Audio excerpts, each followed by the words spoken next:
뉴스의 동정민입니다. 모레부터 수도권은 5명 이상 집합금지, 그러니까 4명까지만 모일 수 있습니다. 9명까지 모일 수 있도록 한 3단계보다도 강력한 조치인데요. 이 서울시장 권한 대행은 이번 연말연시에 더 번지면 서울이 한때 유령 도시 같았던 이 뉴욕과 런던처럼 봉쇄로 갈 수도 있다고 우려했습니다. 오늘 우리나라 코로나 누적 확진자는 5만 명을 넘었습니다. 올해 1월 이후 4만 명 환자가 발생하는데 11개월이 걸렸는데 이후에 10,000명 늘어나는데 불과 11일 걸렸습니다. 국민이 고통을 감수해야 할 수도권의 초강수 대책이 통할 수 있을까요? 집합금지 명령을 어기면 사업주와 이용자 모두 과태료가 부과됩니다. 첫 소식 구자준 기자입니다. 오늘 서울시와 인천시 그리고 경기도가 5인 이상 모임을 모두 금지한다고 동시에 발표했습니다. 12월 23일 0시부터 1월 3일 24시까지 5인 이상의 사적 모임을 금지합니다. 이번 행정명령은 실내외를 막론하고 적용됩니다. 동창회나 송년회, 직장 회식이나 워크숍은 물론 집들이나 돌잔치, 개모임 같은 친목 모임도 모두 금지됩니다. 다만 결혼식과 장례식은 2.5단계 거리두기 기준인 50인 미만으로 치를 수 있고 행정기관의 공적인 업무 수행, 기업의 경영활동도 예외로 인정됩니다. 조치를 위반하면 사업주와 이용자 모두에 과태료가 부과됩니다. 5명 이상이 사적인 공간에서 몰래 모이거나 테이블을 나눠 앉는 편법이 역학조사에서 드러날 경우 구상권이 청구될 수 있습니다. 이번 조치는 사회적 거리두기 3단계에 적용되는 10인 이상 집합금지보다 더 강화된 조치로 정부가 3단계 격상에 부담을 느끼는 상황에서 지자체가 먼저 나선 것으로 해석됩니다. 분명 시민들에게는 가혹한 조치입니다. 그러나 가족, 지인, 동료 간 전파를 저지하지 않고선 지금의 확산세를 꺾을 수 없습니다. 오늘 0시 기준 신규 확진자는 926명으로 엿새 만에 1,000명 아래로 내려왔지만 검사 건수가 줄어드는 주말 영향이 반영돼 있어 확산세는 당분간 이어질 전망입니다. 정은경 질병관리청장도 다음 주에도 하루 최대 1,200명의 확진자가 나올 것이라고 내다봤습니다. 정부는 크리스마스 연휴와 새해를 앞두고 스키장 집합이나 해돋이 여행과 관련한 핀셋 방역 대책을 내일 발표합니다. 채널A 뉴스 구자준입니다. 코로나 하루 사망자는 24명, 연일 최다를 기록하고 있는데요.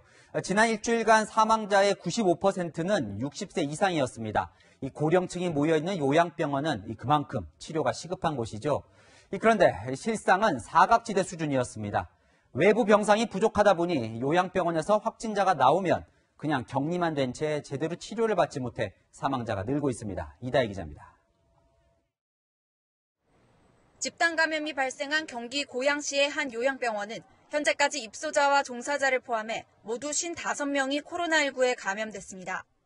하지만 요양보호사 5명 등 33명, 60%가 치료병상으로 옮겨지지 못하고 격리돼 있습니다.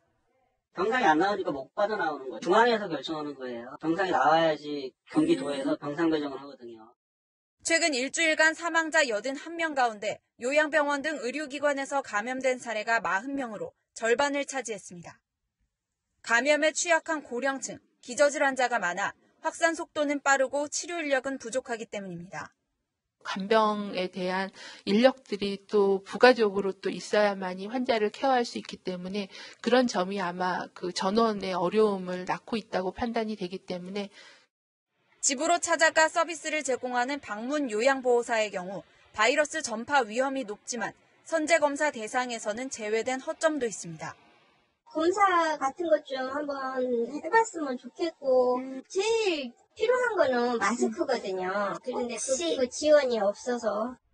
방역당국은 오늘부터 수도권 요양시설의 입소자와 종사자의 선제검사 주기를 2주에서 1주로 단축하고 종사자들의 퇴근 후 사적 모임을 금지하겠다고 밝혔습니다.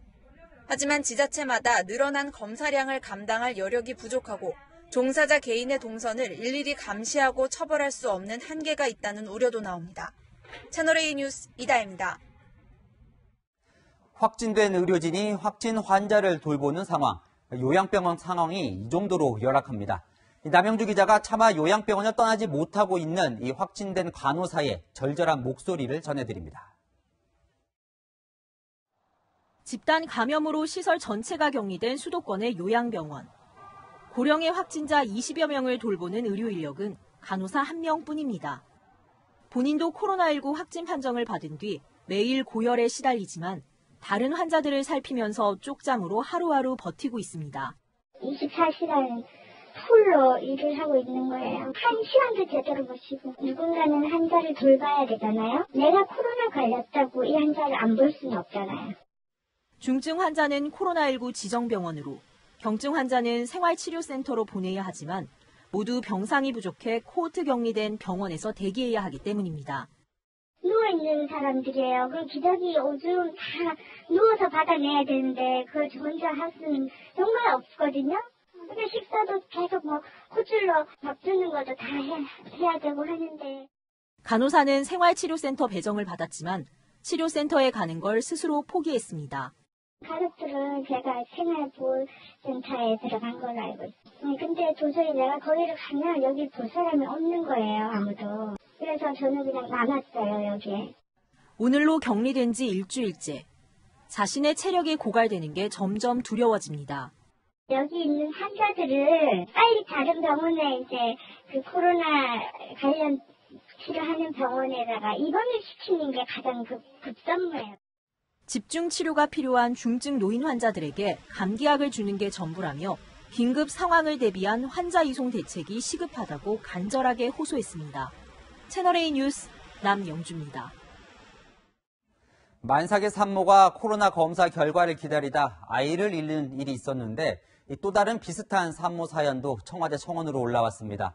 코로나 환자의 병상을 내준 일반 환자들이 이 병상을 찾아 이 병원 저 병원 헤매고 있습니다. 병상 부족으로 위험에 노출된 일반 환자 소식은 이현수 기자가 보도합니다.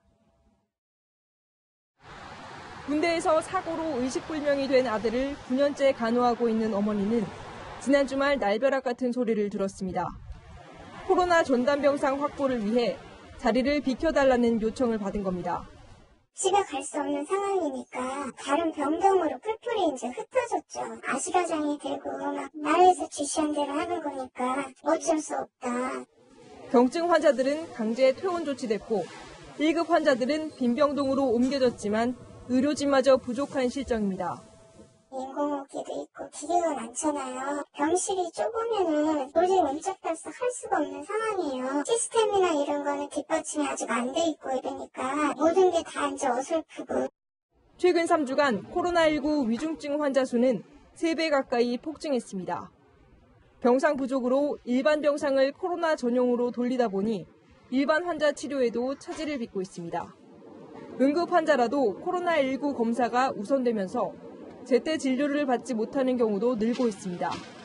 지난 7일에는 하혈을 한 산모가 코로나 검사 결과가 나올 때까지 구급차에서 1시간을 대기하다 사살하기도 했습니다.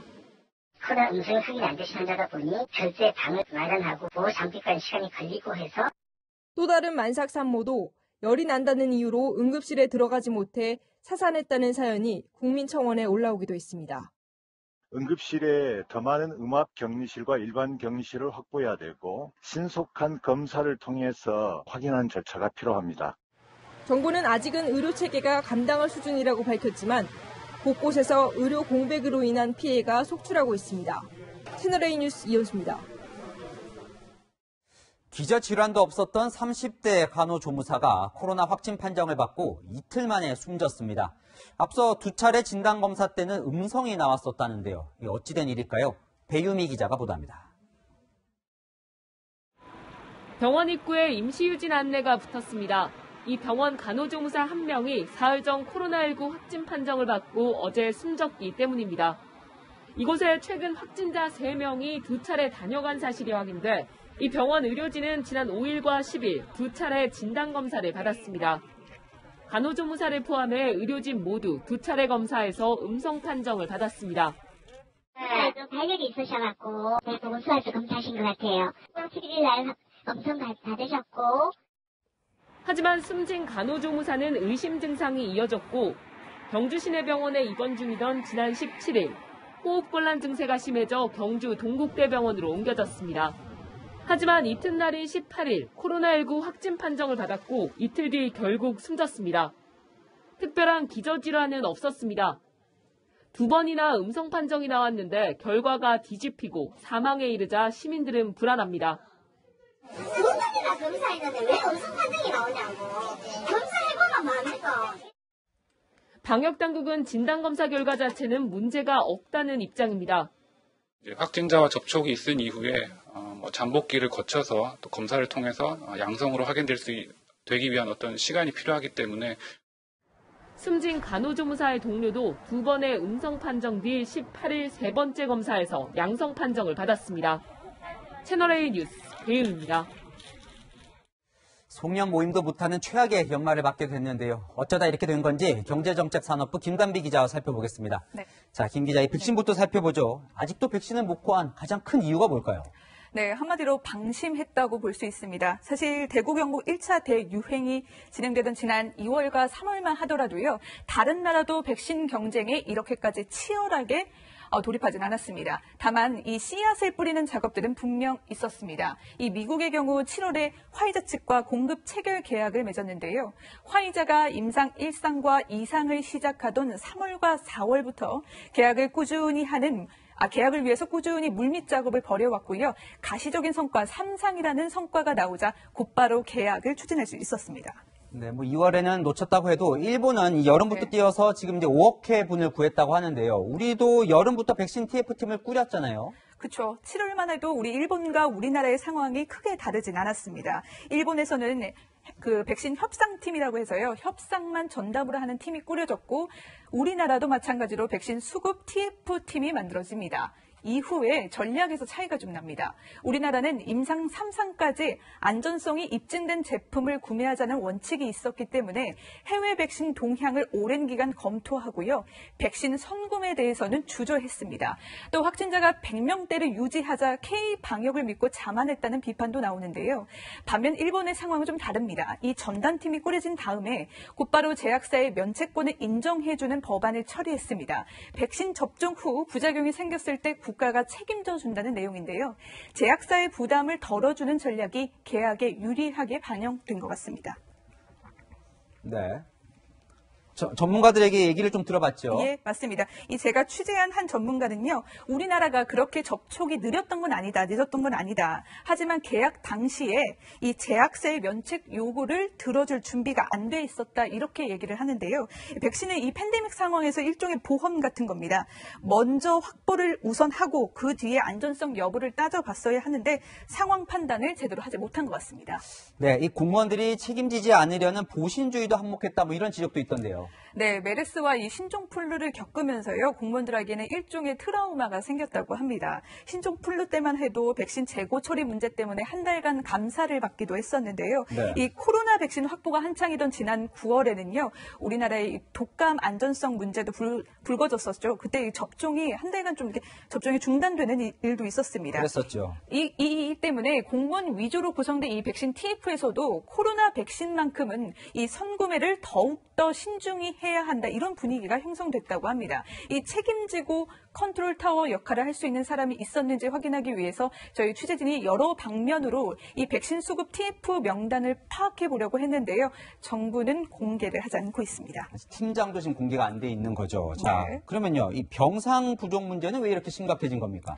네, 1차 대유행 때 한번 가볼까요? 그때 당시 대구 동산병원은 병상을 모두 비우고 코로나 거점 전담병원이라고 해서 큰 역할을 했습니다. 사실 처음 해보는 일이기 때문에 여러 가지 한계점도 드러났고요. 이때 전문가들은 가을과 겨울의 대유행을 대비해서 한계점들을 보완해보자 이렇게 주장했다고 합니다. 확진자가 급증할 경우 경증부터 위중증까지 병상을 한 곳에 모아 진료하는 게 효과적이고 또 중증 환자를 전담으로 치료할 수 있는 의료진을 더욱 확충해야 된다.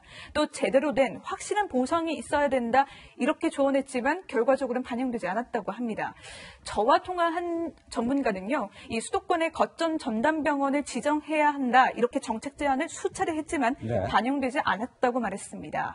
대구 경북 대유행에서 얻은 교훈을 쉽게 잊은 게 지금의 병상 문제를 불러왔다고 해볼 수 있습니다. 일단 지금이라도 빨리 이제 백신을 구해야 할 텐데요. 전문가들은 어떻게 해야 구할 수 있다고 얘기를 합니까? 네, 지금이라도 지금 보면 해외에서 1상부터 2상 아직은 조금 낮은 단계에 연구를 진행하고 있는 제약사들이 있다고 합니다. 네. 이런 제약사부터 지금부터라도 좀 접촉을 해야 한다고 조언하고 있고요. 이 접종이라는 게 단순히 한 번의 접종만으로는 끝나지 않을 수 있기 때문에 여러 제약사에 좀 접촉하는 게 중요하다고 말합니다.